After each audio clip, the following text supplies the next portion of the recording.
Hello दोस्तों, स्वागत है आप सभी का हमारे यूट्यूब चैनल टीचर्स मंत्रा ऑफिशियल में। दोस्तों, हमारी जो सीरीज चल रही है वो प्रीवियस पेपर को चल रही है, यानी सीटेट का एग्जाम आने वाला है। तो हम उन प्रैक्टिस जो प्रीवियस में आए हुए क्वेश्चन उनको लगा रहे हैं जो सबसे ज़्यादा इंपॉर्टेंट है। हमने 2011 वाला कर लिया था, 2012 वाला कर लिया था, और कल जो हमने पूरा बायोगोस्की पढ़ा था।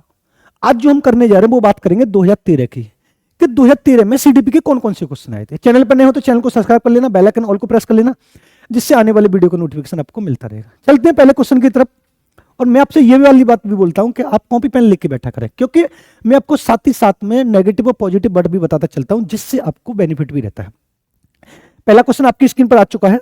देखो, पहला क्वेश्चन इसने बोला है, बहुत अच्छा क्वेश्चन है, समझना पहले क्वेश्चन को। बस आप समझते चलेंगे तो क्वेश्चन ठीक हो जाएगा, बस आपको समझते चलना। पहला क्वेश्चन उसने बोला के अतिरिक्त यानी के अलावा बुद्धि के निम्नलिखित पक्षों को स्टेन वर्ग ने, यानी स्टेन वर्ग ने जो सिद्धांत दिया था त्रितंत्र का, उनको संबोधित किया है। यानी इन चार ऑप्शन में से वह कौन सा पॉइंट है जो स्टेन वर्ग ने अपने त्रितंत्र के सिद्धांत में नहीं बताया। तो थोड़ा हम त्रितंत्र के सिद्धांत की बात कर लेते हैं।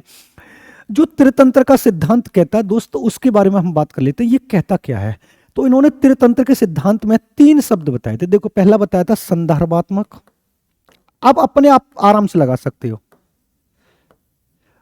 अनुभवजन्य, दूसरा अनुभवजन्य, और तीसरा जो बताया था घटक उप सिद्धांत बताया था। ये तीन सिद्धांत बताया था, और इन तीनों में से कौन कौन सा है। देखो, अनुभव है, घटक है। अब ये वाला इन्होंने नहीं बताया है, क्योंकि सामाजिक को हम किससे जोड़ते हैं, घटक वाले से जोड़ते हैं। क्योंकि त्रितंत्र का जो सिद्धांत दिया था स्टेनबर्ग ने, उन्होंने उन तीन तत्व बताए थे, एक संदर्भात्मक, अनुभवजन्य और घटक उप सिद्धांत। अब थोड़ा इनको भी समझ लो कि ये कहना क्या चाह रहे हैं, तो आप इनको थोड़ा समझेंगे। तो ये संदर्भात्मक होता है, ये विशिष्ट समस्या से संबंधित होता है। आपसे पूछे किससे संबंधित होता है, तो आप बता देना विशिष्ट समस्या से। और जो अनुभवजन्य होता है, ये बदलते पर्यावरण से संबंधित होता है, बदलते पर्यावरण या वातावरण से। और ये होता है, ये पूर्ण रूप से व्यवहार या समाज में लागू हो जाता है। व्यवहार या समाज में जो लागू हो जाता है, उसको उन्होंने घटक उप सिद्धांत दिया। यानी जब एक व्यक्ति के सामने कोई ऐसी समस्या है, तो उस समस्या को फेस करने के लिए त्रितंत्र का सिद्धांत स्टेनबर्ग ने दिया था, जिसमें तीन तत्व थे, संदर्भात्मक, अनुभवजन्य और घटक। ये तीनों किससे संबंधित होते हैं, तो संदर्भात्मक होता है विशेष समस्या, जब आपके सामने कोई समस्या आती है, और अनुभवजन्य होता है वो बदलते पर्यावरण के या वातावरण के, यानी एक्सपीरियंस के अकॉर्डिंग, या आप अपने अनुसार किसी वातावरण को बदलते हैं। और घटक होता है जो आप अपने व्यवहार में डाल लेते हैं, व्यवहार में डाल लेंगे तो आप सामाजिक रूप से हो जाएंगे। तो उन्होंने ये पूछा कौन सा स्टेनबर्ग का सिद्धांत नहीं है, तो आपको अब ये वाला लगा देना, क्योंकि इसमें ये वाला नहीं है। बाकी ये वाला और ये वाला और ये वाला मैंने आपको तीनों के तीनों बता दिया। अगर ये पूछे त्रितंत्र का सिद्धांत क्या कहता है, तो आप बता देंगे स्टेनबर्ग ने कहता है जो तीन तत्वों की बात करता है। क्लियर बात है। उसके बाद जब हम दूसरे की बात करते हैं, तो आपको हार्वर्ड गार्डनर बहुत आता है। उसने बोला कि हार्वर्ड गार्डनर का कौन सा बुद्धि का सिद्धांत बल देता है। यानी हार्वर्ड गार्डनर की जब हम बात करते हैं, तो आपको समझना बहुत अच्छे तरीके से, हार्वर्ड गार्डनर सबसे ज्यादा जो बल देता है वो कौन से पर बल देता है, तो आप इसको समझेंगे। तो देखो, हार्वर्ड गार्डनर ने जो सिद्धांत दिया था, वो दिया था बहुबुद्धि का सिद्धांत। कौन सा सिद्धांत दिया था, बहुबुद्धि का सिद्धांत। अब बहुबुद्धि का सिद्धांत दिया था, तो उन्होंने कितने प्रकार की बुद्धि बताई थी, तो आपको बता देना 9 प्रकार की बुद्धि बताई थी। कितने प्रकार की बुद्धि बताई थी, 9 प्रकार की बुद्धि बताई थी। और हार्वर्ड गार्डनर के अनुसार बुद्धि का सिद्धांत कहता क्या कि जहां पर एक से अधिक बुद्धियों की बात हो। क्लियर बात। सामान्य बुद्धि, विद्यालय में आवश्यकता समान योग्यता, प्रत्येक व्यक्ति की विलक्षण योग्यताओं, और छात्र में अनुबंधित कौशलों की। यानी उन्होंने बोला कि हार्वर्ड गार्डनर के अनुसार बुद्धि का जो सिद्धांत है हार्वर्ड गार्डनर का, वो किस पर बल देता है। तो देखो, सामान्य बुद्धि बिल्कुल नहीं है, क्योंकि मैंने आपको बताया बहुबुद्धि का सिद्धांत दिया, तो यानी एक से अधिक की बात होगी, एक से अधिक की बात होगी। ये वाली बात आपको बहुत अच्छे तरीके समझ में आनी चाहिए। एक चीज और आपको बताऊंगा, या फिर वो आपसे ये पूछेगा एकाधिक की बात होगी। एकाधिक आप जानते हैं, एक से अधिक भी होता है, ये भी आपको पता है। या फिर विभिन्न की बात होगी, किसकी बात होगी, विभिन्न की बात होगी। या फिर एक और शब्द आएगा, तो आपको बता देना बहुआयामी शब्द आएगा। कौन सा शब्द आएगा, बहुआयामी। अब इसमें से चार ऑप्शन में से ऐसा ऑप्शन देखना जो एक से अधिक वाक्य की बात करता हो। देखो, विद्यालय में आवश्यक समान योग्यता, समान योग्यता ये तो हमेशा नेगेटिव लगाना, आपको हमेशा ध्यान रखना है। कैसा लगाना है? नेगेटिव लगाना है।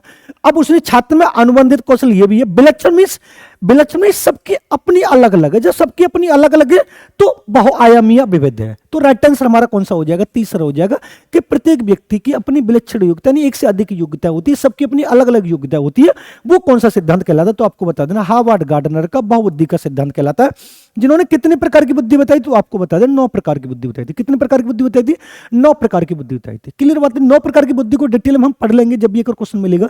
तो हार्वर्ड गार्डनर का बुद्धि का सिद्धांत ये कहता है कि प्रत्येक व्यक्ति की विलक्षण योग्यता पर बल देता है। क्लियर बात है? नेक्स्ट क्वेश्चन की तरफ चलते हैं।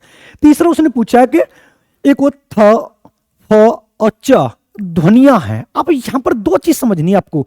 देखो, एक होती है, सबसे ज्यादा आपको यह ध्यान रखना है कि रूपम किसे कहते हैं और स्वनिम किसे कहते हैं। ये दो में से आंसर होगा। लेखिम बिल्कुल नहीं होगा, शब्दम बिल्कुल नहीं होगा, इन दोनों में से होगा, या तो रूपम होगा या स्वनिम होगा। अब यहां पर समझने वाली बात यह होती है कि स्वनिम क्या होता है और रूपम क्या होता है। क्या होता है? रूपम क्या होता है। अब समझना, देखो, सबसे पहले जब हम किसी शब्द को बोलना चाहते तो हमारे मुंह से कोई ध्वनियां निकलती है, कुछ बोलना चाह रहे हैं, कुछ स्वरों का उच्चारण हो रहा है। यानी जब हम बोलते हैं तो किसका प्रयोग करते हैं? स्वनिम का। लेकिन जो बोल रहे हैं उनको जब हम कोई रूप दे देते हैं, मान लीजिए मैंने बोला अ, तो मैं जो अभी बोल रहा हूं अ, तो वो रूपम स्वनिम कहला रहा है। लेकिन जब मैं अ को लिख दूंगा, अब मैंने लिख दिया है, तो ये किसका रूप ले लेगा? रूपम का रूप ले लेगा। तो थ, फ, च ध्वनियां हैं, तो आप आराम से लगा सकते हो कौन सी ध्वनियां? रूपम ध्वनियां, क्योंकि मैंने इनको कोई रूप दे दिया। जब हम कोई व्यक्ति से बात करते समय जब हम जिन शब्दों का प्रयोग करते हैं, शब्दों से पहले ध्वनि जो निकालते हैं, उन ध्वनियों को कोई रूप दे दिया जाता है, जो आगे जाके अक्षर शब्द वर्ड बन जाते हैं, तो उसको हम क्या नाम देते हैं? रूपिंग। तो त, प, च कैसी ध्वनिया? तो आप बता सकते हैं रूपिम ध्वनिया। क्लियर बात है? बाकी इन दोनों में सबको समझना। और आपसे ये वाली बात बोली, सबसे पहले कौन सा आएगा? तो आप बता सकते हैं सबसे पहले स्वनिम आएगा और उसके बाद कौन सा आएगा? रूपम आएगा। क्लियर बात है? नेक्स्ट क्वेश्चन की तरफ चलते हैं। तीसरा क्वेश्चन, कक्षा में जेंडर रूढ़िवादिता से बचने के लिए, यानी कक्षा में जेंडर रूढ़िवादिता से बचने के लिए शिक्षक को क्या करना चाहिए? देखो, ये वाला क्वेश्चन ऐसा है जो आपको हर बार एक या दो क्वेश्चन देखे जाएगा। मैं इसको आपको ट्रिक में भी पढ़ा सकता हूं, चाहो तो आप डिटेल में पढ़ा सकता हूं। समझना, एक रूढ़िवादी धारा से बचना, पहली बात तो ये होती है कि रूढ़िवादी धारा होती क्या? तो मैं आपको ये बता रहा हूं, जब एक अध्यापक या जब एक माता पिता एक लड़का और लड़की में भेद करते हैं। मान लीजिए मैं आपसे ये वाली बात बोलूं कि लड़के सिर्फ घर के कामकाज के लिए बने, लड़के सिर्फ खो खो खेल सकती हैं, लड़कियां सिर्फ टीचर बन सकती हैं। लेकिन ये तो मैं पक्षपात कर रहा हूं ना, ये तो मैं गलत कर रहा हूं, क्योंकि लड़के और लड़कियों में हमें कोई भेदभाव नहीं करना है। हमें उनको सीखने के समान अवसर देने। लड़कियां डिफेंस में भी जा सकती हैं, लड़कियां कुश्ती भी लड़ सकती हैं, लड़कियां कबड्डी भी खेल सकती हैं, लड़के खो खो भी खेल सकते हैं। दोनों तरीके से दोनों काम हर कोई कर सकता है। ये वाली धारा से बचने के लिए आपको क्या करना चाहिए? तो उसको क्या नाम दिया गया? जेंडर रूढ़िबद्ध धारा। आपको इसको जब भी करेंगे तो आपको ये देखना है कि लड़के और लड़की में भेदभाव नहीं करना है। ये समझना, लड़के और लड़कियों को एक साथ अपारंपरिक भूमिकाओं में रखना चाहिए। मतलब अपारंपरिक भूमिकाओं में रखनी है, पारंपरिक भूमिकाओं में नहीं रखना चाहिए। दूसरा, अच्छी लड़की अच्छा लड़का कहकर छात्रों के अच्छे कार्य की सराहना करनी चाहिए। नहीं, ये तो भाई हम किसी से ये करें कि अच्छा लड़की लड़की, ये तो रूढ़िबद्ध धारा कर ही रहे। लेकिन हमें करना क्या है? रूढ़िबद्ध धारा से बचने के लिए, अब उससे बचने के लिए दोनों को हमें समान समझना है। कुश्ती में भाग लेने के लिए लड़कियों को निरुत्साहित, यानी अगर यहां पर प्रोत्साहित हो जाता तो ठीक हो जाता। निरुत्साहित मतलब हम उनसे मना कर रहे हैं कि भाई लड़के कुश्ती नहीं लड़ सकते, तो इसका मतलब हम रूढ़िबद्ध धारा को ग्रसित कर रहे हैं। लड़कों को जोखिम उठाने और निर्भीक बनने के लिए प्रोत्साहित करना, यहां पर भी एक तरह से भाई लड़कों को जोखिम, अगर यहां पर लड़कों की जगह गर्ल्स होता और गर्ल्स से ये वाली बात बोली जाती है कि लड़कियों को जोखिम उठाने के लिए, तो ये भी गलत बात है, क्योंकि ये टारगेट पूरे से लड़का को कर रहा है। ये भी हमने हटा दिया, तो तीसरा भी हटा दिया। अब ये कह रहा है लड़के और लड़कियों को एक साथ अपारंपरिक भूमिकाओं में रखना चाहिए। जी हां, बिल्कुल एक समान रखना चाहिए। तो इसका राइट आंसर कौन सा हो जाएगा? पहला। और मैं फिर भी आपको बता रहा हूं कि जब भी लड़के और लड़कियों की बात होगी तो जेंडर रूढ़िबद्ध धारा, पूर्वाग्रह, पक्षपात की बात होगी, जिनको हमें पूरी तरह से नकार देना है और वहां पर हम दोनों को एक समान अवसर देना है, जो मैंने आपको यहां पर राइट आंसर बताया था। और जब भी जेंडर रूढ़िबद्ध धारा, पूर्वाग्रह और पक्षपात की भावना हो तो लड़के और लड़कियों के संबंधित क्वेश्चन आएगा। नेक्स्ट क्वेश्चन की तरफ चलते हैं। तीसरा क्वेश्चन, विद्यालय को समझना, विद्यालय को किसके लिए व्यक्तिगत भिन्नताओं को पूरा करना चाहिए। यानी जब एक स्कूल है और इस स्कूल को किसके लिए व्यक्तिगत भिन्नताओं को पूरा करना चाहिए।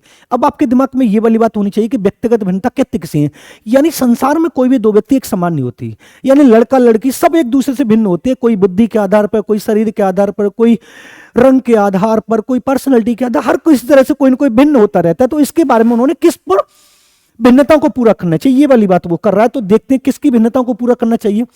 व्यक्तिगत छात्रों के मध्य खाई को कम करना चाहिए, ये वाली बात हो सकती है भाई। व्यक्तिगत भिन्नता को दूर करिए, एक दूसरे सीखने का अवसर देना चाहिए।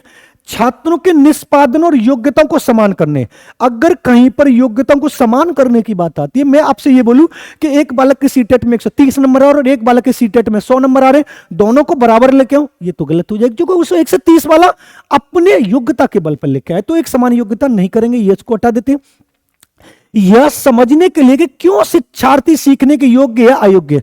एक और बात तो आप ध्यान रखेंगे, जब आप सीटेट का पेपर देंगे तो आप किसी भी छात्र से यह बात तो नहीं बोल सकते कि आप फेल हैं कि आप पास हैं, आप पढ़ने लायक हैं या नहीं है, ये वाली बात तो हमें कभी नहीं बोले, तो इसको भी हटा देते हैं। व्यक्तिगत छात्रों को विशिष्ट, अगर आपको ये वाला शब्द कहीं पर मिल जाता है तो ये वाला शब्द हमेशा कैसा लगाना है, तो आपको बता देना, ये वाला शब्द हमें कैसा लगाना है, नेगेटिव लगाना है, तो ये भी हट गया। अब छात्रों के मध्य खाई को कम करने के लिए, ये वाला राइट आंसर होगा, इन दोनों के बीच जो खाई है उसको कम करने के लिए व्यक्तिगत भिन्नता को पूरा करना चाहिए। तो हमारा राइट आंसर कौन सा हो जाएगा, पहला हो जाएगा। और अगर आपसे ये पूछे व्यक्तिगत भिन्नता के जनक कौन है, तो आपको बता देना गाल्टन इसके जनक है। कौन जनक है इसके, गाल्टन है। और गाल्टन की एक पुस्तक है जो यूपी टेट में भी पूछी गई है, हेरिडिटी जीनियस है, हेरिडिटी जीनियस, ये वाली बात भी आप याद रखेंगे। चलते हैं हम अपने नेक्स्ट क्वेश्चन की तरफ। नेक्स्ट क्वेश्चन आपकी स्क्रीन पर आ चुका, छठवां, छात्रों में समझना, छात्रों में व्यक्तिगत भिन्नता को समझना, व्यक्तिगत भिन्नता को संबोधित करने के लिए एक विद्यालय किस प्रकार सहयोग उपलब्ध करवा सकता है। मान लीजिए मुझे अपने विद्यालय में ये वाली बात दिखानी है कि छात्रों को व्यक्तिगत भिन्नता प्रदर्शित हो रही है कि ये बालक प्रतिभाशाली, ये बालक मंदबुद्धि है, तो मुझे किस प्रकार की सहायता उपलब्ध करवानी चाहिए। बाल केंद्र पाठ्यक्रम का पालन करना चाहिए और छात्रों को सीखने के लिए अनेक अवसर उपलब्ध करवाना चाहिए। देखो मैं आपको पहले बता दे रहा हूं, अगर आपको ये वाला शब्द कहीं पर मिलता है और उसके साथ में अनेक अवसर मिलते हैं तो 99% राइट आंसर यही होगा। फिर भी हम देख लेते हैं, वैसे तो ये निकलेगा इसका। छात्रों में व्यक्तिगत भिन्नता को समाप्त तो बिल्कुल नहीं की जाएगी, क्योंकि भाई व्यक्तिगत भिन्नता संसार में लिप्त है। धीमी गति से, बिल्कुल गलत। सभी छात्रों के लिए समान स्तर की, ये वाली बात भी और ध्यान रखना, समान स्तर की पाठ्यक्रम अगर कहीं पर आती है तो आपको पता है कि ये हमेशा नेगेटिव है, क्योंकि एक बालक विभिन्न योग्यताओं से लिप्त होता है, विभिन्न योग्यताओं से लैस होता है, वो अपनी योग्यता के आधार पर उसे शिक्षा ग्रहण करेगा। तो राइट आंसर हमारा कौन सा हो जाएगा, पहला ही हो जाएगा। कौन सा हो जाएगा, पहला, क्योंकि मैंने आपको पहले ही बता दिया है कि पहला वाला, अगर आपको बाल केंद्रित पाठ्यक्रम के साथ साथ में आपसे ये वाली बात पूछी जाए कि उसको सीखने के अनेक अवसर, अनेक का विविध, इस अनेक को हम विविध भी बोल सकते हैं, सीखने के जो विविध अवसर दिए जाते हैं वो हमेशा राइट आंसर कहलाता है। कौन सा राइट आंसर कहलाता है, वो हमेशा हमारा राइट आंसर कहलाता है। तो आप इसको ध्यान में रखना कि जब जिस ऑप्शन में बाल केंद्रित पाठ्यक्रम और उसको सीखने के विविध अवसर दिए जाए तो राइट आंसर आप उसको लगाइएगा। क्लियर बात है। चलते हम अपने नेक्स्ट क्वेश्चन की तरफ। सतत और व्यापक मूल्यांकन, सतत और व्यापक मूल्यांकन आपने सुना होगा CCE, ये सतत और व्यापक मूल्यांकन की बात कर रहा है। तो किस पर बल देता है, सीखने को सुनिश्चित करने के लिए व्यापक स्केल पर निरंतर परीक्षण। अब परीक्षण की बात हो रही है तो अभी देखेंगे इसको, अगर और में परीक्षण आया तो फिर इसको हटा देंगे, और में नहीं आया तो नहीं हटाएंगे, ठीक है। सीखने को किस प्रकार अवलोकित, रिकॉर्ड और सुधारा जाए, इस पर अब परीक्षण, इसको हटा दिया, चलो नेगेटिव है। शिक्षण के साथ परीक्षाओं को, यह भी नेगेटिव हो गया। बोर्ड परीक्षा, यह भी नेगेटिव हो गया। अब मैं आपको यही वाली बात बता रहा हूं कि अगर आपको कहीं पर यह वाला परीक्षा शब्द, अगर आपको किसी ऑप्शन में परीक्षण शब्द, अगर आपको किसी ऑप्शन में अंक शब्द दिखाई दे रहा है दोस्त, तो आप इनका राइट आंसर नहीं लगाना, क्योंकि ये वाले वर्ड कैसे होते हैं तो आपको पता है, ये वाले वर्ड नेगेटिव वर्ड होते हैं। और तीनों में देखो, परीक्षा आ गया, परीक्षाओं का सामंजस्य आ गया और परीक्षण आ गया। निरंतर स्केल पर, ग्रेड मतलब ग्रेड ही थोड़ी ना कर सकते किसी के लिए, ये भी हमेशा एक तरह से ग्रेड जो होता है वो नेगेटिव होता है। कैसे होता है, तो हमारा जो राइट आंसर होगा वो कौन सा होगा, सीखने को किस प्रकार रिकॉर्ड किया जाए, सुधारा जाए और उसमें अच्छे से अच्छे व्याख्यान और परीक्षा डाले जाए तो राइट आंसर हमारा कौन सा होगा? दूसरा राइट आंसर होगा सीसी। अगर आपसे ये पूछे सीसी के जनक कौन है तो आपको बता देना सीबीएसई इसके जनक है। सतत और व्यापक कंटिन्यूस कंप्रेहेंसिव एवेल्यूएशन जो राइट आंसर आपका कहलाता है, तो दूसरा इसका राइट आंसर हम लगा देंगे। क्लियर है? चलते हम अपने नेक्स्ट क्वेश्चन की तरफ। नेक्स्ट क्वेश्चन आपकी स्क्रीन, विद्यालय आधारित मूल्यांकन। अब विद्यालय आधारित मूल्यांकन वो मूल्यांकन होता है जब एक अध्यापक अपने विद्यालय में एक छात्र के सर्वांगीण विकास को ध्यान में रखते निरंतर मूल्यांकन करता है। मान लीजिए आपके एंट्री स्कूल में हो चुके हैं, एंट्री स्कूल में होने से एग्जिट होने तक, इसके दौरान जब आप विद्यालय में रहते हैं तो आप टीचर के अंडर में रहते हैं, तो टीचर किस तरीके से आपके व्यवहार का इवैल्यूएशन करता है उसकी बात करता है विद्यालय आधारित मूल्यांकन। शिक्षा बोर्ड की जवाबदेही कम कर देता हो सकता है। सार्वभौमिक राष्ट्रीय मानक, अगर मानक शब्द आ जाए तो आप नेगेटिव लगाएंगे, हटा देना। परिचित वातावरण में अधिक सीखने में सभी छात्रों की मदद करता है, इसको भी हटा दे क्योंकि बोर्ड शब्द आ रहा है। छात्रों शिक्षकों के अंग गंभीर लापरवाह बनाता, अरे क्यों लापरवाह क्यों बनाएगा? दोनों के प्रति एक मित्रता को वो बल देगा, दोनों में एक फ्रेंड सर्कल का होगा, क्योंकि आपने देखा होगा कि टीचर को एक अध्यापक उसको शिक्षक छात्र के लिए मित्र और पथ प्रदर्शक के रूप में कार्य होना चाहिए। तो तीसरा राइट आंसर करा परिचित वातावरण और अधिक सीखने में छात्रों की मदद करता है विद्यालय आधारित मूल्यांकन। शिक्षा बोर्ड नेगेटिव है, मानक नेगेटिव है, लापरवाह नेगेटिव है। मैं आपको फिर भी कह रहा हूं, अगर ये मानक शब्द आपका आ रहा है, मैं आपको फिर भी कह रहा हूं, अगर ये मानक शब्द आपका आ रहा है तो हमेशा आप इसको कैसा लगाएंगे दोस्त? हमेशा इसको नेगेटिव लगाएंगे। कैसा लगाएंगे? क्योंकि ये आपको मोस्टली सीटेट में मिलेगा और मोस्टली ऑप्शन में मिलेगा मानक शब्द। मानक शब्द, मानक भाषा वो होती है जो एक सरकार द्वारा लिप्त की जाती है, लेकिन हमें वो वाली थोड़ी ना करनी, हमें तो भाई बच्चे की मातृभाषा को ध्यान में रखकर कार्य करना है। तो हमारा राइट आंसर कौन सा हो जाएगा? तीसरा राइट आंसर हो जाएगा। नेक्स्ट क्वेश्चन की तरफ, सीखने की तत्परता। सीखने की तत्परता अगर इसके जनक पूछे तो आप बता सकते हैं इसके जनक थॉर्नडाइक है। इसके जनक कौन है? थॉर्नडाइक। सीखने की तत्परता क्या कहती है इसके बारे में थोड़ा जान लेते हैं। छात्रों का सामान्य योग्यता स्तर, सीखने के सातत्य को, छात्रों का वर्तमान संज्ञानात्मक स्तर, सीखने के कार्य करने की प्रकृति को संतुष्ट करना। संतुष्ट करना अगर कहीं पर आ जाए दोस्त तो नेगेटिव लगा देना, ये वाली बात ध्यान रखें। थॉर्नडाइक का तत्परता का नेम, ये तो नहीं, ऐसा नहीं, वो सीखने की तत्परता का मीनिंग पूछ रहा है, ये नहीं पूछ रहा कि वो किसने नहीं बताया है, तो आप इसको मन लगा देना। हाँ, थॉर्नडाइक इसके राइट आंसर है। अब मान लीजिए सामान्य योग्यता, मैंने आपको स्तर नहीं, अगर सामान्य योग्यता होता तो तत्पर क्यों होगा? दूसरा, सीखने के सातत्य यानी वर्तमान और छात्रों के वर्तमान संज्ञान, संज्ञान मीन्स होता है बुद्धि, बुद्धि को ध्यान में रखकर जो कार्य किया जाता है वो राइट आंसर होता है। तो हमारा कौन सा राइट आंसर होगा? दूसरा। सातत्य मीन्स क्या करेगा? Present cognitive level of student in the learning continuum, मतलब निरंतर जो व्यक्ति अपनी बुद्धि को ध्यान में रखते हुए सीखता रहता है वो हमारा सीखने की तत्परता होता है। मान लीजिए अगर आप अभी सीखना चाह रहे हैं और उसी टाइम में आपको सिखा दूं तो आप दूनी गति से सीखेंगे, लेकिन जब आपका सीखने का बिल्कुल मन नहीं होगा तब मैं आपको सिखाऊं तो आप बिल्कुल नहीं सीखेंगे। क्लियर बात? अगर मान लीजिए हमारा सीटेट का पेपर 21 जनवरी का, कब का पेपर हमारा? 21 जनवरी 2024 का है। अब मैं आपको 25 जनवरी को आपसे ये वाली बात बोलूं कि आप सीटेट आकर पढ़ लीजिए, तो आप नहीं पढ़ेंगे क्योंकि तब आपको सीटेट की जरूरत नहीं है। लेकिन अभी वर्तमान में आपको सीटेट की जरूरत है, आप सीखने के लिए तत्पर है, तभी मैं आपको सीटेट पढ़ा दूं तो आप सीखने के लिए तत्पर होंगे क्योंकि आपकी बुद्धि भी काम कर रही है। नेक्स्ट क्वेश्चन की तरफ चलते हैं। नेक्स्ट क्वेश्चन को ध्यान से समझना, इसको कहना कैसा रहा है। एक शिक्षिका की कक्षा में कुछ शारीरिक विकलांग वाले बच्चे हैं, निम्नलिखित में से उनके लिए क्या कहना सबसे उचित होगा? वो कहने का तात्पर्य उनका ये वाली बात है, वो ये कहना चाह रही कि मान लीजिए हमारी क्लास में कुछ विकलांग बच्चे बैठे हुए, हमारी क्लास में कुछ विकलांग बच्चे बैठे हुए, अब उनको हम किस नाम से संबोधित करें जिससे उनको बुरा भी ना लगे और वो अच्छा महसूस करे, ये वाला क्वेश्चन, ये वाली बात कहना चाह रहा। पहला, पहिया कुर्सी वाले बच्चे हॉल में जाने के लिए अपने समवयस्क साथी बच्चों से मदद ले सकते। भाई अगर कोई विकलांग है तो हम उससे विकलांग नहीं कहेंगे कि पहिया कुर्सी वाले बच्चे, ये थोड़ा हमें और सा लग रहा है, फिर भी देख लेंगे। शारीरिक रूप से असुविधाग्रस्त बच्चे अपनी कक्षा में ही कोई वैकल्पिक गतिविधि कर सकते हैं, इसकी अपेक्षा हमें ये बेटर लग रहा है तो हमने इसको काट दिया। क्लियर बात है? तीसरा क्वेश्चन देखते हैं, अभी देखेंगे। मोहन खेल के मैदान में जाने के लिए अपनी बैसाखियों का प्रयोग क्यों नहीं करते? ये भी थोड़ा हमें गलत लग रहा है भाई।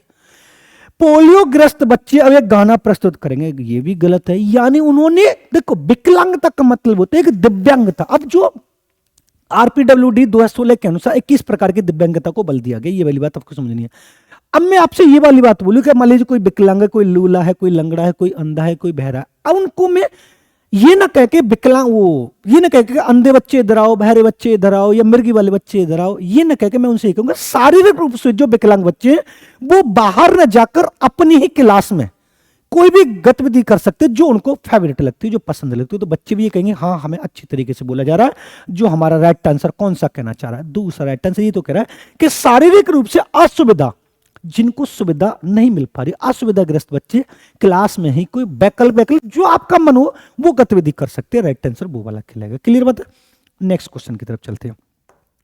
नेक्स्ट क्वेश्चन को देखना क्या कह रहा है, देखो के अतिरिक्त निम्नलिखित सभी के कारण अधिगम अक्षमता उत्पन्न हो सकती है। देखो अधिगम अक्षमता लर्निंग डिसेबिलिटी होती है, यानी के अलावा अधिगम अक्षमता के अगर जनक पूछे तो आपको बता देना हैविंग हर्स्ट इसके जनक है, हैविंग हर्स्ट इसके जनक है। क्लियर है? जब अधिगम अक्षमता की बात करेंगे तो आप एक मौखिक की याद कर लेना, मौखिक की आपको पता अफेजिया है, एक पढ़ने की याद कर लेना, एक लिखने की याद कर लेना, और एक गणित की याद कर लेना। आपको ये वाली बात पता है। इसकी कौन सी है? अफेजिया। आपको ये वाली बात पता है, अफेजिया। इसकी है डिसलेक्सिया, जो कई बार पूछी गई है, आप ध्यान रखना। लिखने की है अग्रेफिया या डिसग्राफिया, ये भी बात आपको पता होनी चाहिए। और गणित की है डिसकैलकुलिया, डिसकैलकुलिया, ये वाली बात आपको समझ में आनी चाहिए। क्लियर बात है? अब उसने पूछा इन चारों में से के अलावा इनमें से एक ऐसी है जो आप में अधिगम अक्षमता को उत्पन्न नहीं कर सकती, उसको हमें देखना है। पहला सेरिबेलम डिस्फंक्शन, यानी ये एक मिर्गी दौरा होता है, एक मिर्गी के रूप में पाई जाती है, ध्यान रखना। संवेगात्मक विघ्न, व्यवहारगत विघ्न, सांस्कृतिक कारक, यानी इन चारों में से वो कौन सी जो आप में अधिगम अक्षमता उत्पन्न नहीं कर सकती है। तो मान लीजिए अगर हमारा व्यवहार बेकार है या हमारा व्यवहार परिवर्तनशील है, बात बात में हम अपने आंसर पे अडिग नहीं रहते, बात बात पे चेंज हो जाए तो अधिगम अक्षमता उत्पन्न होगी। अगर हमारे संवेग कंट्रोल नहीं है, हमारे मस्तिष्क पे नहीं है, लेकिन संस्कृति से ऐसा कोई हमारा डिफरेंट नहीं होगा, ये संस्कृति ऐसा कोई नहीं जो हमारी अधिगम अक्षमता को प्रभावित करे। अगर मान लीजिए मैं मोमडन हूं या हिंदू या क्रिश्चियन हूं या ईसाई हूं, कोई भी हूं, उससे मेरे सीखने का कोई मतलब नहीं, वो मुझे प्रभावित नहीं कर सकती। कि मान लीजिए अगर मैं किसी की संस्कृति को मान्यता नहीं दे रहा तो मैं पढ़ नहीं पाऊंगा, लिख नहीं पाऊंगा या बोल नहीं पाऊंगा, ये ऐसा कुछ नहीं होगा। तो के अलावा सभी के अधिगम के कारण अधिगम क्षमता उत्पन्न हो सकती है। तो आप बता दें सांस्कृतिक कारक के अलावा अधिगम क्षमता उत्पन्न हो सकती है। नेक्स्ट क्वेश्चन की तरफ चलते हैं। एक समावेशी विद्यालय, ये वाला क्वेश्चन आपको बहुत अच्छे तरीके से समझना है। समावेशी विद्यालय किसे कहते हैं? देखो मैं आपको समावेशी शिक्षा बता दे रहा हूं, फिर आपको आराम से बता। समावेशी शिक्षा होती है जिसमें विभिन्न जाति, धर्म, लिंग, समुदाय के बच्चे एक साथ एक ही कक्षा में पढ़ते हैं और सबको सीखने के समान अवसर दिए जाते हैं, वो समावेशी कक्षा कहलाती है। पहला दिया है छात्रों को क्षमताओं की परवाह किए बिना सभी को अधिगम परिणामों को सुधारने के लिए प्रतिबद्ध होना चाहिए, ये वाली बात ठीक है। छात्रों के मध्य अंतर करता है, अंतर करे कहीं पर तो हमेशा नेगेटिव लगा देना भाई, नेगेटिव। और विशेष रूप से सक्षम बच्चों के लिए कम चुनौतीपूर्ण नहीं। और यहां पर उपलब्धि शब्द भी आ गए, मतलब समावेशी विद्यालय, समावेशी शिक्षा, समावेशी कक्षा, ये वाली बात बोलती है कि जब भी हम कोई भी कार्य करें तो किसी भी बालक में डिफरेंट नहीं करना, अंतर नहीं करना कि तुम ज्यादा पढ़े लिखे हो, तुम कम पढ़े लिखे हो, तुम ज्यादा बुद्धिमान हो, ये कम बुद्धिमान, ऐसा नहीं करना। तो मैंने काट दिया। विशेष रूप से योग्य छात्रों को, अगर आपको ये वाला शब्द भी मिल जाए तब भी आप इसको नेगेटिव लगा सकते हो। विशेष रूप से योग्य व्यक्ति को नहीं, ये योग्य छात्रों को निर्योग्यता के अनुसार उनकी सीखने की आवश्यकताओं को निर्धारित करता। अब यहां की अपेक्षा ये वाला अच्छा है, यानी उनको उनकी योग्यता के आधार पर निर्योग्यता के अनुसार सीखने की आवश्यकताओं को निर्धारित करता, ये हटा दिया और ये वाला राइट आंसर हो गया। पहला कह रहा है छात्रों को क्षमताओं की परवाह किए बिना सभी के अधिगम परिणाम को सुधारने के लिए प्रतिबद्ध होता। भाई अगर समावेशी शिक्षा की बात करेंगे तो कोई बालक अधिगम अक्षमता से युक्त भी होगा, कोई बालक विकलांग भी होगा, कोई मंदबुद्धि भी होगा और कोई प्रतिभाशाली भी होगा। तो सभी की योग्यता को ध्यान में रखते हुए सभी को सीखने के समान अवसर दिए जाए। ऐसा क्यों? ये हमारी समावेशी शिक्षा कहलाती है। तो आप इसको समझिए, मान लीजिए मेरी क्लास में एक प्रतिभाशाली बालक बैठा है और एक मंदबुद्धि बालक बेटा, इसका जो आईक्यू होता है 140 से अधिक होता है और इसका जो आईक्यू होता है 70 होता है।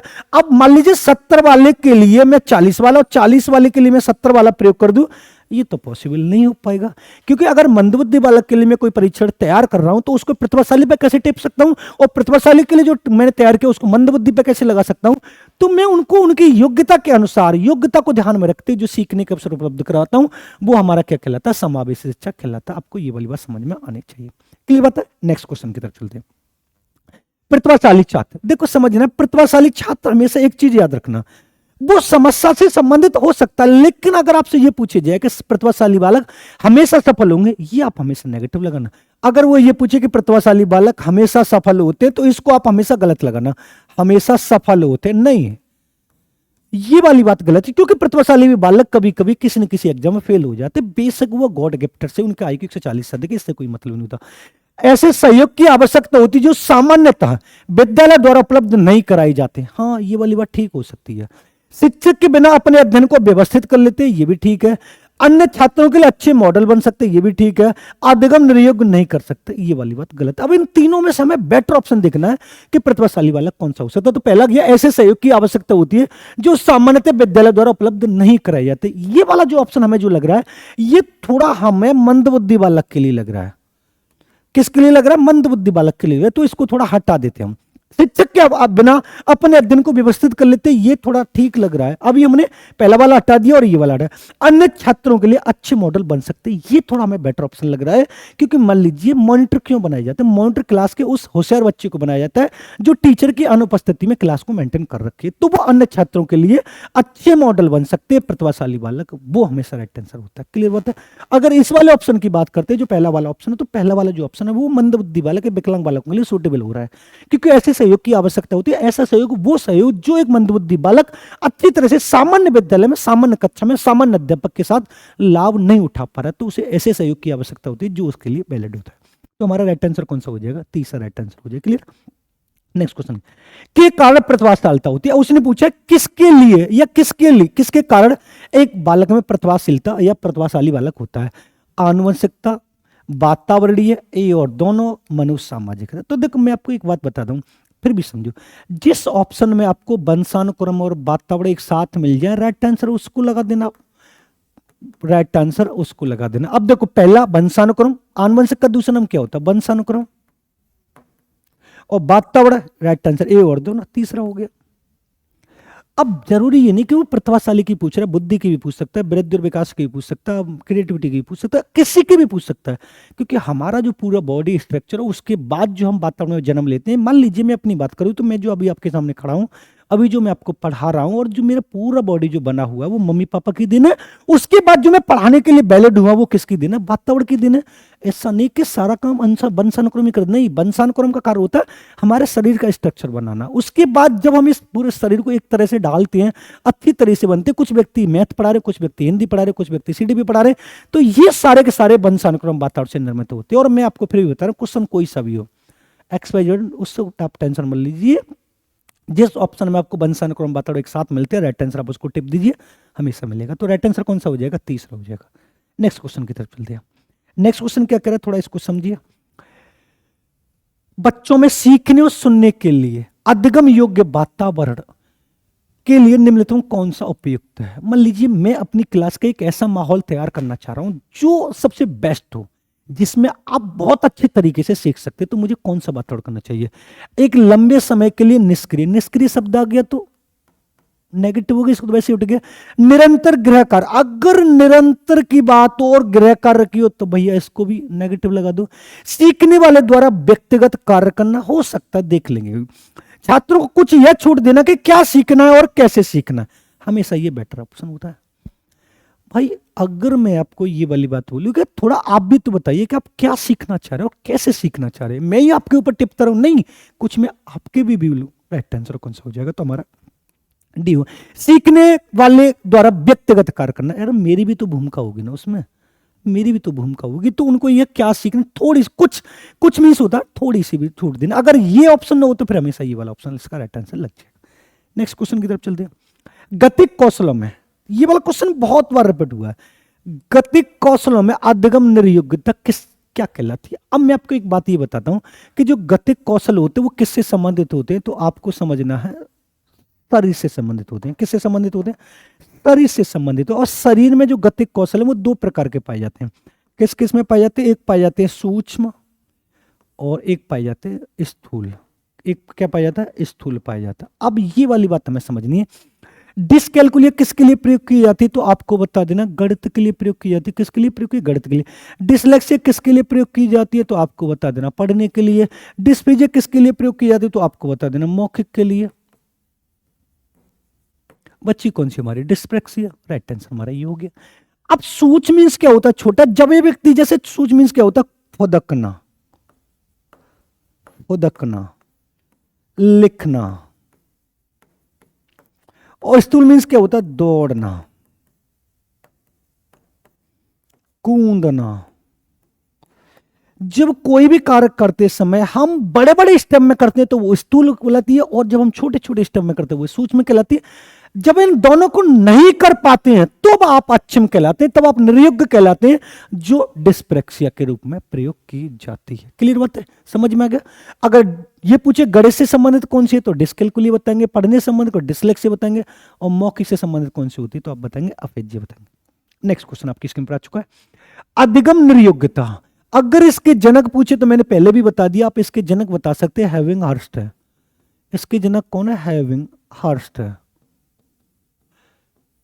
क्योंकि जब भी मैं अपनी क्लास लेता हूं तो बच्चों से भी कहता हूं अधिगम निर्योग्यता से कंपलसरी 1 से 2 क्वेश्चन आपको सीटेड 150 में से मिलेगा। अब क्या होता है? एक चर मीन्स होता है गतिशील। गतिशील मतलब चलती रहती है। हो सकता है एक स्थिर, सॉरी वो थोड़ा स्थिर पूछ रहा है, वो थोड़ा स्थिर पूछ रहा है। स्थिर अवस्था, स्थिर मतलब रुकी हुई। अब मान लीजिए आज आप पढ़ नहीं पा रहे तो ऐसा नहीं कि आप जिंदगी भर नहीं पढ़ पाएंगे, कभी ना कभी तो पढ़ पाएंगे, रुकेंगे नहीं तो ये तो हमारा गलत हो गया। एक चर अवस्था यानी बदलती रहती है, तो ये हो सकता है। अभी देखते हैं, जरूरी नहीं कि कार्य पद्धति की हानि करे, बिल्कुल हानि करेगी साहब, करेगी क्यों नहीं? जब मैं पढ़ नहीं पाऊंगा तो मैं कैसे बात कर पाऊंगा? समुचित निवेश के साथ सुधार योग्य नहीं है, सुधार योग्य है, यानी चर अवस्था कहलाती। मान लीजिए आज एक बालक लिख नहीं पा रहा, हो सकता है 10 दिन बाद वो लिखना प्रारंभ कर दे, हो सकता है 20 दिन बाद वो पढ़ना प्रारंभ कर दे, हो सकता है 1 महीने बाद वो आपसे बात करना प्रारंभ कर दे। जरूरी ये नहीं कि आज जो मुझ में क्वालिटी जो पाई जा रही है, जो मुझ में डिसेबिलिटी पाई जा रही है, निर्योग्यता क्या होता है? डिसेबिलिटी। आज जो इसमें मुझ में जो कमी पाई जा रही है, जब तक मैं जीऊंगा तब तक मुझे सारी कमी होंगी नहीं। आज मुझ में कमी है, कल सही भी हो जाएंगी, दूसरी भी नहीं आ जाएंगी, तो वो चलती रहती है। तो कौन सी अवस्था कहलाएगी? चार अवस्था कहलाएगी। तो आपको ये वाली बात ध्यान में रखनी। और अधिगम निर्योग्यता, अधिगम अक्षमता और अधिगम निःशक्तता आपको अच्छे से पढ़ लेनी चाहिए। मैंने इस वाली भी उसमें भी बता दिया, जीव वाली। ये अगर आपने चारों याद कर ली तो यहां से एक क्वेश्चन आपको मिल जाएगा, पढ़ने लिखने और गणित वाला। नेक्स्ट क्वेश्चन की खाली जगह के अतिरिक्त समस्या समाधान की प्रक्रिया के चरण है। समस्या समाधान की प्रक्रिया के चरण एक को छोड़कर वो ये कह रहा है कि कौन कौन से समस्या समाधान की प्रक्रिया के चरण है। पहला, समस्या की पहचान करना, समस्या को छोटे छोटे हिस्सों में बांटना, संभावित युक्तियों को खोजना, परिणामों की आशा करना। कौन सा राइट आंसर होगा? तो देखो मैं आपको ये वाली बात बता रहा हूं, समझना। अगर हमारे सामने कोई भी समस्या आ रही है, अगर हमारे सामने कोई भी समस्या आ रही है तो उस समस्या का समाधान करने के लिए पहले हमें उसकी पहचान करनी चाहिए। ये वाली बात तो ठीक है। देखो एक बात और बता रहा हूं, ये कहते हैं ना खाली जगह के अतिरिक्त, तो इसमें आपको हमेशा नेगेटिव वर्ड छांटना होता है कि कौन से इसमें चार ऑप्शन में से नहीं हो सकता। भाई समस्या की पहचान करेंगे, मान लीजिए ये हमारी समस्या है, इस समस्या की पहचान करेंगे, बिल्कुल ठीक है। समस्या को छोटे छोटे हिस्सों में बांट लेंगे, ये भी हो सकता है। संभावित कौन कौन से ऐसे अनुमान हो सकते हैं जो उसके लिए, लेकिन जरूरी ये नहीं कि हमारे सामने जो समस्या है उसका हम रिजल्ट पहले से आशा कर लें। करना सा रिजल्ट तो इसको पॉजिटिव आना, ऐसा नहीं करना है। मान लीजिए मैंने एक समस्या ली कि अलीगढ़ की समस्या है, अलीगढ़ की समस्या है कि गंदगी बहुत रहती है, अलीगढ़ में गंदगी बहुत रहती है, ये मेरे सामने समस्या आ चुकी है। समझना भाई, समस्या गंदगी एक तो है नहीं, गंदगी बहुत सारी है। अब मुझे ये सोचना होगा गंदगी कितने प्रकार की हो सकती है। अब उसको मैंने छोटे छोटे हिस्सों में बांट लिया, पहले तो पहचान कर लिया गंदगी कितने प्रकार की है, फिर छोटे छोटे हिस्सों में बांट लिया, फिर उसकी संभावित युक्तियां खोजी कि गंदगी फैला कौन कौन होगा। तो मैंने देखा हम जो लोग होते हैं घर से बाहर सफाई की और ऐसे कूड़ा फेंक दी, तो और एक जो कचौड़ी की ढकेल लगी वो बहुत ज्यादा गंदगी फैला रही है। ये संभावित युक्तियां हैं, संभावित, कल्पना करे, अनुमान लगा, कोई क्लियर नहीं। लेकिन जरूरी ये ना कि जो मैंने संभावित करो वो ठीक हो जाए, वो गलत भी हो सकती है। तो परिणामों की आशा कभी भी समस्या से संबंधित नहीं आती। के अतिरिक्त निम्नलिखित में से कौन सी समस्या समाधान के चरण नहीं है? तो आप राइट आंसर बताएंगे, परिणामों की आशा करना किसी भी समस्या समाधान के लिए नहीं होता है। क्योंकि जब हमारी समस्या सामने समस्या आती है तो उसका समाधान हो भी जाए जरूरी हो, नहीं भी हो वो भी जरूरी नहीं, हो भी सकता और नहीं भी, क्योंकि हम प्रोबेबिलिटी में काम करते हैं। किस में करते हैं? संभावना में काम करते हैं। नेक्स्ट क्वेश्चन, एक शिक्षक को मान लीजिए मैं पढ़ा रहा हूं तो मुझे कैसा होना चाहिए, आप उसको ध्यान रखिए। छात्रों द्वारा की गई त्रुटियों को एक भयंकर भूल के रूप में, ना सा भयंकर भूल तो ना लेनी, रूप में लेना चाहिए। प्रत्येक त्रुटि के लिए गंभीर टिप्पणी ना, टिप्पणी का मतलब होता है मैं आपको कमेंट कर दूं ना। अगर मान लीजिए आप सीखते समय गलती कर रहे हैं तो मैं आपको कमेंट कर दूं ना, ये नहीं होना चाहिए, तो इसको हटा देते हैं। छात्र कितनी बार गलती करने से बचता है, इसे सफलता के माप के रूप में लेना चाहिए। ये भी बात भी ठीक है कि अब गलती करने के लिए कितनी बार बच रहे हैं उसको मैं पॉजिटिव वे में ले सकता हूं, तो इसको देख सकते हैं। जब छात्रों के विचारों को संप्रेषित करने की कोशिश कर रहे हो तो उन्हें ठीक नहीं करना चाहिए, कर देना चाहिए कि ना साहब थोड़ा आप गलत बोलने की बात कर रहे हैं। व्याख्यान शब्द अगर कहीं पर आ जाता है तो हमेशा इसको नेगेटिव लगा देना चाहिए। अब इन दो में से हमें छांटना है, ये वाला भयंकर वाला नेगेटिव और व्याख्यान शब्द आ गया नेगेटिव है, तो मैं तो इसको वैसे हटा दे रहा हूं। अब उस छात्र को कितनी बार गलती करने से बचता है, इसे सफलता माप के रूप में लेना चाहिए। और एक छात्र के विचार को संप्रेषित करने की कोशिश करा तो उन्हें ठीक नहीं करना चाहिए, उन्हें ठीक करना चाहिए। अगर आप गलत भाषा का प्रयोग करें तो नहीं, रुको आप इस तरह से मत करो, दूसरे तरीके से करो, तो इसको भी हटा दिया मैंने। बच्चा कौन सा? दूसरा। अब आप किसी कार्य को करते समय कितनी प्रकार या कितनी बार आप गलती करने से हट जाते हो कि नहीं इसको नहीं कर रहा, तो मुझे लग रहा है कि अब धीरे धीरे धीरे आप अच्छे रास्ता पे आने की कोशिश कर रहे हैं, तो वही तो टीचर होना चाहिए। राइट आंसर हो गया दूसरा। नेक्स्ट क्वेश्चन की तरफ चलते हैं। ये बड़ा थोड़ा लंबा क्वेश्चन है, इसका एक छोटा सा आंसर मिलेगा, समझना बस। सीमा परीक्षा में ए ग्रेड, ए ग्रेड की जब भी बात हो तो अपसारी चिंतन की बात हो रही, मैं पहले बता दे रहा हूं आपको। अपसारी चिंतन, अपसारी चिंतन क्या कहता है कि एक से अधिक व्यक्तियों के लिए समस्या समाधान, और ए ग्रेड में तो बहुत सारे व्यक्ति होंगे, ये ध्यान रखना। ए ग्रेड प्राप्त करने के लिए अति इच्छुक है।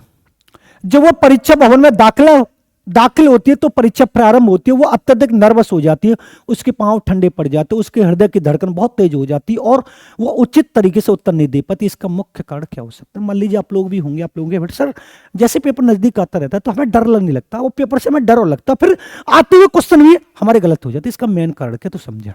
ये क्वेश्चन कह रहा है शायद वह अपनी तैयारी के बारे में बहुत आत्मविश्वासी नहीं है। जी हाँ, ये वाला भी ठीक हो सकता है, क्योंकि कॉन्फिडेंस की कमी आप लोगों में, सबसे मेन कारण तो यही है। आपसे मैं अगर क्वेश्चन पूछ लूं तो आपको डर लग जाता, फिर मैंने कहा अच्छा, तो आप हो जाते हैं। शायद वह इस परीक्षा परिणाम के बारे में बहुत अधिक सोचती है, यह भी ठीक हो सकता है। निरीक्षक शिक्षिका जो ड्यूटी पर वो उसकी कक्षा में अध्यापका हो सकती है, जो उसका स्वभाव तो कठोर है ना, ऐसा कुछ ना होता। शायद वह अकस्मात संवेगात्मक आवेग का सामना नहीं कर सकती। इन दोनों के पीछे ये बेटर है। भाई आप लोगों में देखा जाए तो जो तनाव आ रहा है पेपर को देख के, वो आप उस पर सामना नहीं कर पा रहे ना। आपने 3 इडियट मूवी देखी होगी, जब आमिर खान ये वाली बात बोलते हैं कि जब आपके सामने समस्या है तो आप अपने दिल को पागल बना के रखिए। पागल, जितना आप दिल की सुनेंगे उतना आप गड्ढे में जाएंगे, जितना आप दिमाग की सुनेंगे उतना आप ऊपर जाएंगे। अब ये दिल आपसे ये कहेगा बहुत पेपर टफ आएगा, आप इससे बोलो ठीक है आलिज बेल आलिज बेल। अब मान लीजिए आपको ये लगता है कि सीटेट का पेपर टफ है, और दिमाग तो हमेशा पढ़ने की बोलेगा, लेकिन दिल कहेगा टफ है ज्यादा, 150 क्वेश्चन आते हैं, 4 ऑप्शन एक जैसे, तो इस वाले का दिल को बोलो हम कर लेंगे, नो टेंशन, आप उसकी टेंशन मत लो। जितनी बार ये उभर करे उतनी बार इसको दबा दो कि टेंशन मत ले, मैं हूं ना, मैं हूं ना। जैसे ही दिमाग में सोचना कार्य कर दिया आपका सीटेट पास हो जाएगा, और जैसे ही आपने दिल की सोचना प्रारंभ कर दिया तो आप गड्ढे में जाने जाएंगे। अब वो शायद वो अपनी तैयारी के बारे में बहुत आत्मविश्वासी नहीं है, ये वाली बात दिल कह रहा है, दिमाग ने तो तैयारी की है। ये वाली बात दिल कह रहा है कि यार तू लग रहा हो कि यार गड़बड़ हो जाएगा। तनाव जो आ रहा, तनाव आ क्यों रहा? हार्ट अटैक कब आता है? जब हमारे दिमाग पे दिल की सारी प्रतिक्रिया हावी हो जाती है, हार्ट अटैक की हो जाती है। तो राइट आंसर कौन सा होगा? ये वाला होगा। जितना आप अपने को कंट्रोल करके रखें, जितना आप अपने दिमाग से काम लेंगे, उतना आप अच्छे तरीके से, कहते हैं ना यार दिमाग से बात कर, दिमाग से बात तब की जाएंगी ना जब आप सोच समझ कर कार्य करें। जब सोच समझ कर कार्य करेंगे तो ये जो संवेगात्मक तनाव आ रहा है आएगा ही नहीं, आएगा ही नहीं। तो राइट आंसर कौन सा हो जाएगा हमारा? ये वाला हो जाएगा। नेक्स्ट क्वेश्चन की तरफ चलते हैं। निम्नलिखित में से कौन सी संज्ञानात्मक क्रिया दी गई सूचना के विश्लेषण के लिए प्रयोग में लाई जाती है? संज्ञानात्मक मतलब होता है बुद्धि। अब बुद्धि के लिए कौन सी क्रिया करना चाहते, उसके लिए प्रयोग में पहचान करना। दी गई सूचना के विश्लेषण यानी बांटना के बारे में हो रहा है, बांटना के, पहचान करना, अंतर करना, वर्गीकृत करना, वर्णन करना। तो आपको वैसे भी दिखाई दे रहा होगा वर्गीकृत बांट रहे हैं, ये तो वैसे ही हो गया वर्गीकृत। ये भाई इधर बैठो, इनको 2 समोसे दो, इनको 3 समोसे दो, इनको कुछ मन दो, ये लेटा है, ऐसे करते हैं तो वर्गीकृत कर लेते हैं। कहते हैं कभी कभी कि मान लीजिए हम अपनी कोचिंग में टेस्ट कराते तो जो टॉप 20 बच्चे होंगे उनको 20 रुपए देंगे, जो टॉप 10 होंगे उनको 2 रुपए देंगे, उनको टॉप 10 होंगे, जो भी हमने डिवाइड किया वो वाला हम बरकत कर लेते। नेक्स्ट क्वेश्चन की तरफ चलते हैं। देखो ये भी बड़ा, आप कभी कभी देखो मैंने भी बताया ना कि अब इस क्वेश्चन को देख के आपके दिल ने पहले बोल दिया इतना बड़ा क्वेश्चन, लेकिन जब दिमाग से पढ़ोगे तो छोटा सा आंसर। ये वाली बात समझा करें। राजेश अति लोलुप पाठक, लोलुप पाठक मतलब बहुत पढ़ता रहता है, वो अपने कोर्स की पुस्तकें पढ़ने के अतिरिक्त प्राय पुस्तकालय में जाता है। लोलुप आप नेगेटिव में मतलब पता ज्यादा पढ़ने वाला है। चीटा बोलते ना कि पढ़ने का चीटा मतलब एकदम पढ़ता ही रहता है, बिल्कुल घूमता ही रहता है, ऐसा होता है।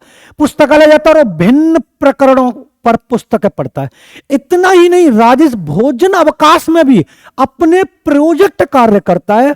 उसे परीक्षाओं के पढ़ने के लिए अपने शिक्षक को अथवा माता पिता द्वारा कभी भी कहने की जरूरत नहीं होती। वह वास्तव में सीखने का आनंद लेता हुआ नजर आता है। उसे सर्वाधिक बेहतर रूप से वर्णित किया था। समझे? एक ये बालक है, इसका नाम है राजेश। राजेश है, इतना पढ़ने का तैयार रहता है कि अगर खाना खाने की भी टाइम होगा तब भी किताब आगे रखी होगी। ये पूरा क्वेश्चन ये कह रहा, वो ये कहता है, चाहता है कि मेरे माता पिता और मेरे टीचर मुझसे कभी ये ना कहें कि भाई तू पढ़ ले, उससे पहले मैं सारे काम कर लेता हूं। तो उसे किस प्रकार से संबोधित किया जाता है? तथ्य आधारित, कॉन्सेप्ट बेस होता है। देखो ये फैक्ट सेंटर ये वाला होता है। शिक्षक अप्रेरक, छात्री आकलन आधारित, ये तो हटा देते हैं। आंतरिक रूप से अप्रेरित, छात्र मतलब ये होता है लालच बुरी बला है। उसे दिखाई दे रहा है कि अगर मैं ज्यादा पढ़ूंगा तो मेरी नौकरी लगेगी, मैं अंदर से मोटिवेट हूं। राइट आंसर है। तथ्य कहां पर है? शिक्षक पर कहां पर? आकलन, अरे उसका मूल्यांकन थोड़ी ना हो रहा, उसको ये लग रहा है कि उसको कहने की जरूरत ना पड़े किसी को। राजेश को देखकर राजेश के टीचर और राजेश के मम्मी पापा ये वाली बात कहते हैं कि हमें तो कहने की जरूरत नहीं पड़ती कि भाई तू पढ़ ले, वो पढ़ता ही रहता है। तो वो इंटरनल मोटिवेट है ना, आंतरिक रूप से मोटिवेट है। तो वही तो कह रहा है। राइट आंसर चौथा हो गया। क्या था इसमें? मैंने उसको इस वाले डायग्राम में समझा दी। ये ना राजेश नाम का लड़का 24 घंटा पढ़ता रहता, कभी कभी जरूरत है ना जी कैसा बालक है, कैसा बालक, मोटिवेट बालक है बालक कुछ। अब दिल ने जब देखो तुम और इतना बड़ा क्वेश्चन, जब दिमाग ने थोड़ा सा दिमाग लगाया, इसी को हम क्या बोलते हैं? लोलुप बोलते हैं। क्या बोलते हैं? लोलुप बोलते हैं। नेक्स्ट क्वेश्चन की तरफ चलते हैं। यदि पूर्व प्राथमिक स्तर पर बच्चों पर खोज करने की अनुमति दे दी जाए तो वे संतुष्ट हो जाते हैं। जब उन्हें हतोत्साहित किया जाता है तो व्यथित हो जाते हैं। हतोत्साहित मतलब हमेशा देख लें, उनको बुराई कर देना, डांट लगा देना, तो वो व्यथित मतलब व्याकुल हो जाते हैं। ऐसा उनकी अपेक्षा के कारण, ऐसा किस मोटिवेशन के कारण होता है?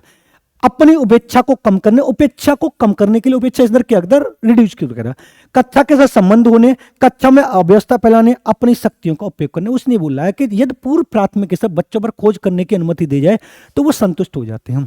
जब उन्हें हतोत्साहित किया जाता है तो वो व्यथित हो जाते हैं।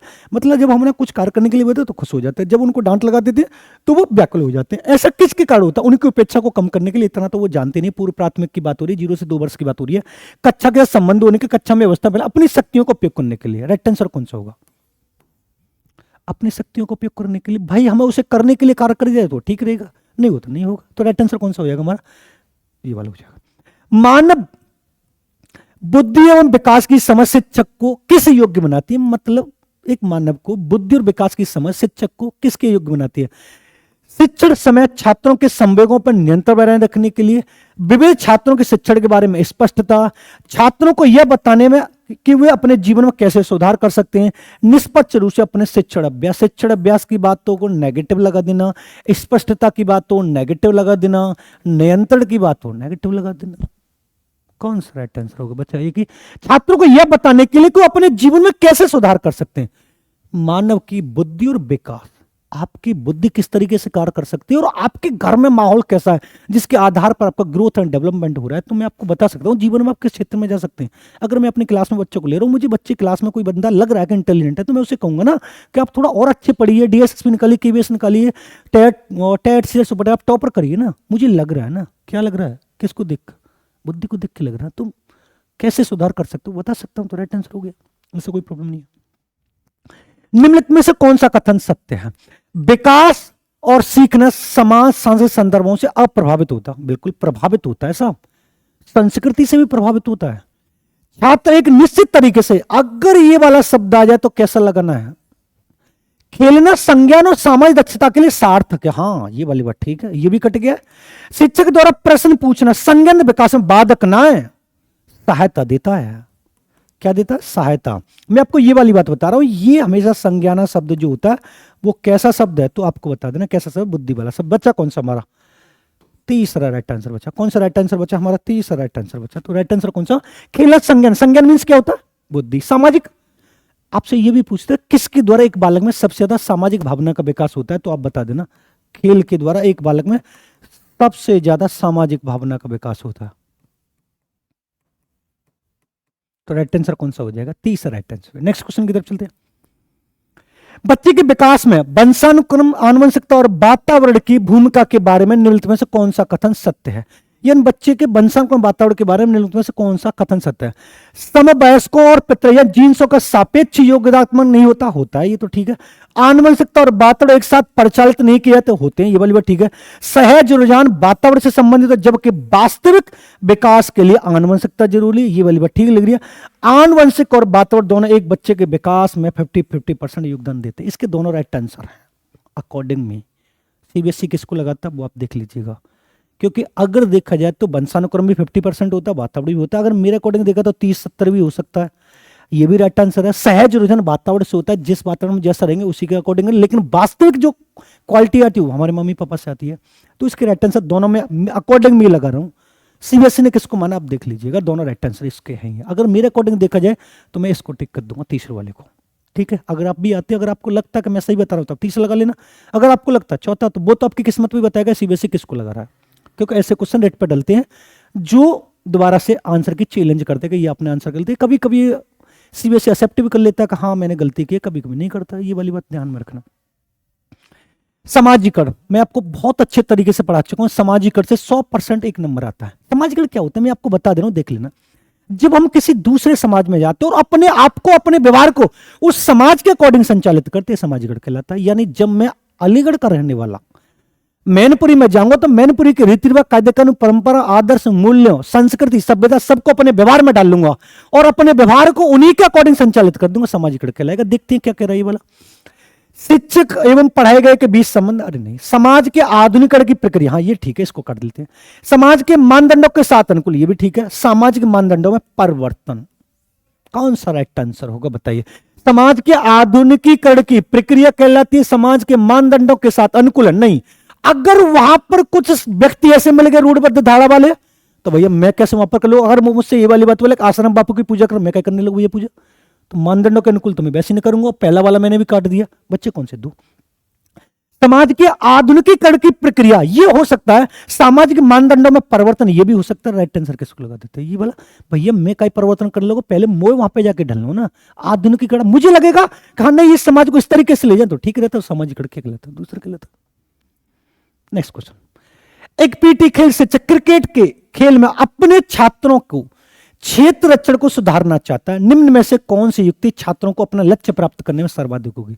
मेरे सामने कुछ बच्चे खेल खेल ले, कबड्डी खेल ले, खो खो खेल ले, मैं उनके जहां पर बैठा हूं वहीं से बैठकर उनके खेल रक्षण को, खेल रक्षण को जो जो खेले उनको वहीं से सुधारना चाहता हूं। तो समझना मैं उनको टाइम टाइम पर गाइड करूंगा। आपने देखा होगा जब कुश्ती होती है तो उनके जो कोच होते हैं वो वहीं से चीखते रहते हैं, ऐसे कर ऐसे कर ऐसे कर। वही क्वेश्चन यही कह रहा है। कौन सा कह रहा है? छात्रों को यह बताना कि क्षेत्र रक्षण सीखना उनके लिए किस प्रकार महत्वपूर्ण है। बिल्कुल ठीक है, मैं आपको बताता चलूंगा। बेहतर क्षेत्र रक्षण और सफलता की दर के पीछे तर्क को स्पष्ट करना चाहिए। देख लेंगे इसको भी, ठीक है। क्षेत्र रक्षण को प्रदर्शित करना और छात्रों को अवलोकित करना, ये बेटर ऑप्शन है दोनों से। अगर मैं आपको कहीं पर कबड्डी खिलाने ले जा रहा हूं, कहीं पर कुश्ती कराने ले जा रहा हूं, तो मैं आपको पहले दिखा के लाऊंगा ग्राउंड में कि कल आप इसमें देखना। कभी जब क्रिकेट होता है तो जो अच्छे क्रिकेटर होते हैं वो मैच से 1-2 घंटे पहले उस पिच का मुआयना करते हैं, ऐसे दबा के देखते हैं कि पिच बैटिंग के लिए ज्यादा अफोर्डेबल है या बॉलिंग के लिए। तो इन दोनों के पिच कौन सा हमारा ऑप्शन है ये बेटर? छात्रों क्षेत्र का अभ्यास, अभ्यास तो हमेशा नेगेटिव, कौन सा राइट आंसर है? क्षेत्र जो प्रदर्शित करना और छात्रों को अवलोकन करना। अगर आपने दंगल मूवी आमिर खान की देखी होगी तो दंगल मूवी में उन बच्चों को, जो अपनी लड़कियों को, वो पहले उस पिच का मुआयना कराते हैं, उनको दिखाते हैं कि दंगल अब की बार कैसा होने वाला है, आपको कितने कितने पे कितने पॉइंट मिलेंगे। तो ये वाला क्वेश्चन यही कह रहा है, क्लियर है।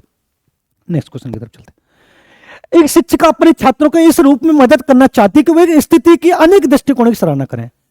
वो ये कह रही कि जब आप एक नजर देखें तो उस एक नजर में बहुत सारे आंसर बता दें। एक स्थिति की अनेक दृष्टिकोणों की सराहना कर सके, वो विभिन्न समूह में एक स्थिति पर वाद विवाद करने के अनेक अवसर उपलब्ध कराती है। वाइगोस्की के परिप्रेक्ष्य के अनुसार वह छात्रों में विभिन्न दृष्टिकोणों को कर सकेंगे, अपने तरीके से उस स्थिति में अनेक परिप्रेक्ष्य विकसित करेंगे। वो ये कह रहा है कि मान लीजिए एक ये बालक है, जब इसने किसी एक व्यक्ति को देखा तो एक ही नजर में उसने अच्छाई बुराई सब कुछ देख लिया, साहब ये तो बहुत बात करते हो, ये तो बहुत चुगली करते हो, सब्जी पढ़े हुए बहुत अच्छे हो, सब्जी खाते बहुत हुआ।